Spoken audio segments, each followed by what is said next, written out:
kembali bertemu dalam pelatihan pengolahan sampah. Sobat lingkungan dimanapun berada, bagaimana kabarnya? Semoga kita semua selalu diberikan kesehatan, rezeki yang lancar, dan tetap semangat, tetap istiqomah, dan continue untuk mengikuti pelatihan pengolahan sampah ini. Sobat lingkungan, pada pertemuan kita kali ini kita akan melanjutkan proses pembelajaran kita, dan kita sekarang akan bersama-sama mendiskusikan dan mempelajari tentang teknologi pengomposan modern. Nah, tetap dengan jargon kita, clean today, better tomorrow. Sobat lingkungan, sebagaimana halnya telah kita pelajari sebelumnya, bahwa sampah organik merupakan sampah yang mudah terurai dan bisa dimanfaatkan dengan pembuatan kompos. Di mana kompos itu merupakan proses perubahan sampah organik menjadi pupuk ataupun menjadi bahan-bahan organik yang kemudian bisa dimanfaatkan untuk pupuk bagi tanaman. Nah, yang bisa kita lakukan ataupun yang umumnya dilakukan proses pengomposan ini dengan menggunakan metode tradisional. Artinya kita menggunakan sampah-sampah organik yang ada di lingkungan seperti sampah-sampah sisa makanan, sampah-sampah sayuran ataupun sampah-sampah organik lainnya yang kemudian dicampurkan dengan mikroba ataupun starter gitu ya. Kemudian dimasukkan ke dalam suatu tempat tertutup dan dibolak-balik sehingga nantinya menjadi kompos.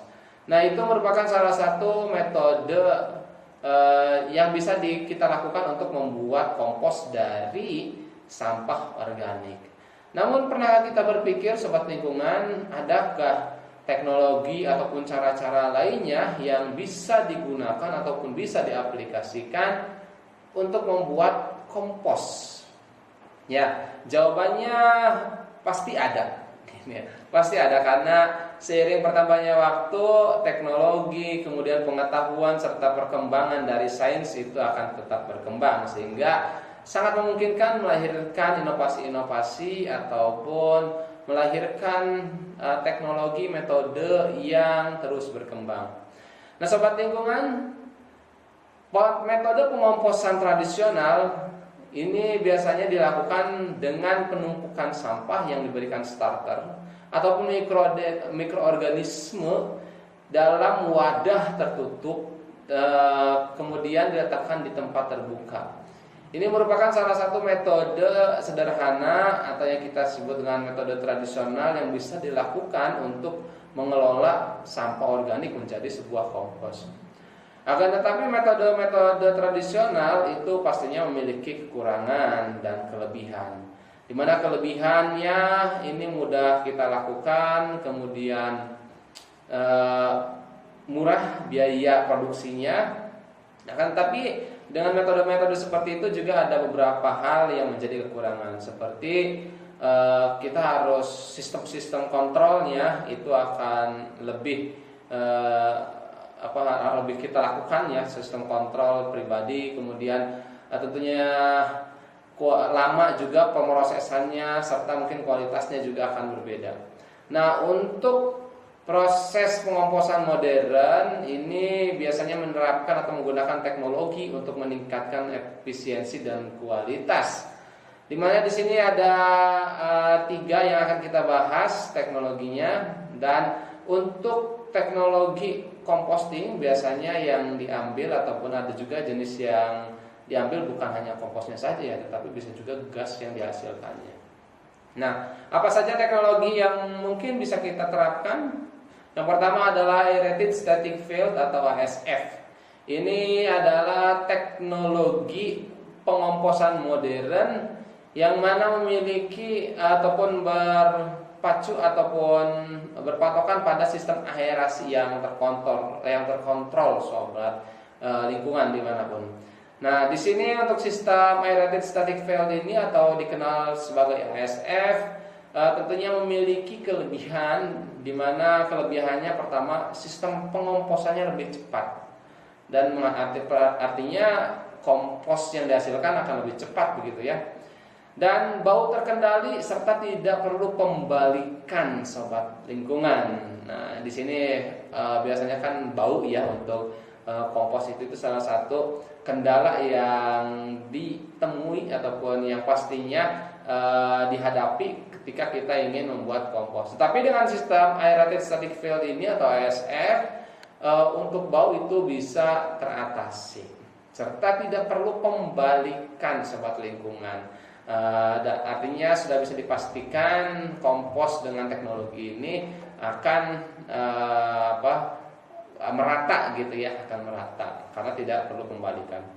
Kemudian ada juga teknologi in-vessel composting. Ini merupakan teknologi pengomposan dalam wadah tertutup atau rotary drum gitu ya. Jadi dalam wadah tertutup, di mana teknologi in-vessel composting ini memiliki kontrol penuh terhadap suhu, kelembaban dan aerasi.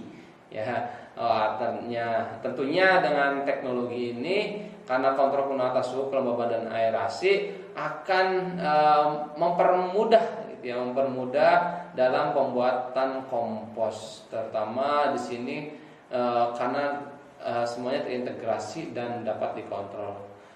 Dan yang selanjutnya adalah biodigester. Biodigester ini merupakan salah satu composting ya, tetapi yang diambil itu bukan hanya komposnya, tetapi yang diambil juga adalah gas yang dihasilkan dari proses penguraian sampah organik tersebut sobat lingkungan. Dan biodigester ini biasanya juga disebut dengan biogas ya, karena tadi menghasilkan gas-gas metana yang dihasilkan dari proses penguraian sampah, kemudian akan dikumpulkan dan ditangkap menjadi sebuah ataupun bisa dimanfaatkan sebagai bakar gitu, api untuk bahan bakar di tungku gitu ya, tungku dari bahan gas metana yang dihasilkan dari sampah organik tersebut. Nah, itu ada 3 yang kita pelajari, ada aerated static field, kemudian in-vessel composting serta biodigester sobat lingkungan. Nah, ketiga teknologi ini pastinya juga memiliki kekurangan dan kelebihan sobat lingkungan. Dimana kelebihannya ini sistem kontrol yang sudah terpadu, kemudian efisiensi waktu yang lebih cepat serta kualitas dari komposnya yang lebih baik sobat lingkungan. Dan akan tetapi memang untuk teknologi-teknologi ini kita ketahui bahwa dibutuhkan sarana dan prasarana tentunya yang harus kita siapkan. Sobat lingkungan, demikian tadi teknologi-teknologi yang telah kita pelajari, yakni aerated static field, in-vessel composting, and biodigester. Tentunya masih banyak juga ya teknologi-teknologi modern lainnya yang bisa kita pelajari dan bisa kita terapkan di dalam kehidupan kita sehari-hari. Tentunya silahkan teman-teman ataupun sobat-sobat lingkungan semuanya ini bisa mempertimbangkan apa saja yang bisa kita terapkan, terutama untuk kontribusi kita terhadap pengolahan limbah organik. Tentunya dengan kekurangan dan kelebihan di antara teknologi-teknologi tersebut, maka harus kita pertimbangkan serta tujuan-tujuannya. Terima kasih sobat lingkungan, semoga bermanfaat. Tentunya tetap jaga lingkungan kita, bijak mengolah sampah, and clean today, better tomorrow.